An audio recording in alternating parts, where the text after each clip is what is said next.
Property taxki yum lising yankhai manga register tawbada yumthong tara fana tax 3G.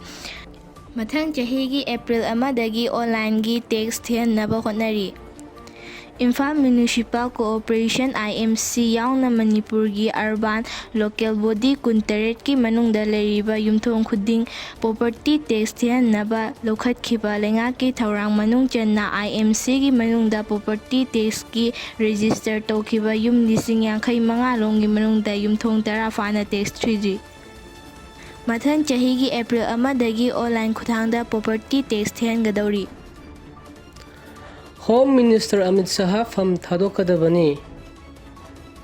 Hawkiba yumsakisa numit Parliament's mifam Rajya Sabhada Union Home Minister Amith Shahana miyamda Furthers of Indian's Constitution haina khangnariba the VR Ambedkar bu karem kathainaba amadi atonba purup sing yauna leba asigi citizen pumnamki pungning sohan kiba wafam phongdo kiba adukidamak Amith Shah from Thadok kadabani haina Communist Party of India CPI na demand tawri. Myanmar China gi Lanmising na Thajilknaba Thwrang Loikhre. Myanmar China gi Lanmising thajinduna leibak aduda paikhatliba China gi project amadi leriba Chinese citizens singak senbagi thabak paikhatnaba Thwrang hokre. MPCC gi thomi singna makhata na khongjing changsinkhre. Amith Shaha gi karem kathainaba thawong democracy ku khonggoinabani ibobi.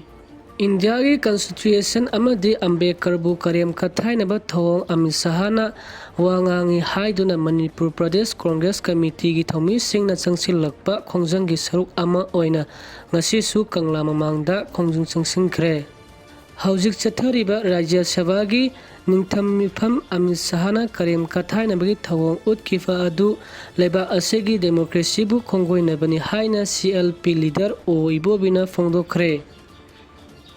Manipur University of Culture gi infrastructure athubada semgatnaba hotnaragani BC Pawnam Gunindrona.